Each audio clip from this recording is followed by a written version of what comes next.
Hello mga karora, alam nyo ba, sa negosyo hindi araw-araw Pasko.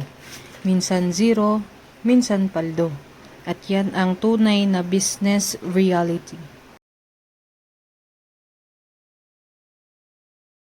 May mga araw na kahit gaano tayo kahanda, wala tayong benta.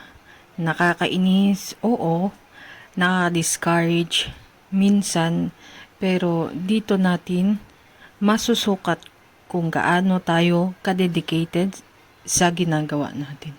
Ang mahalaga kahit zero today, naghahanda tayo para bukas. Inaayos natin ang stock, iniisip natin paano pa mapapaganda ang service, at hinahasa natin ang strategy para sa next time mas handa tayo. At samahan nyo ako ngayon mga karora, bibili tayo ng stock natin para sa ating burger.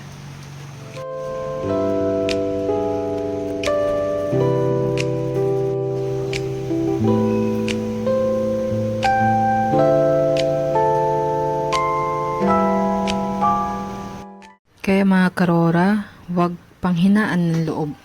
Kung mahina ang benta ngayon, business is a journey. Minsan mataas, minsan mababa. Pero ang mahalaga, tuloy-tuloy ang laban.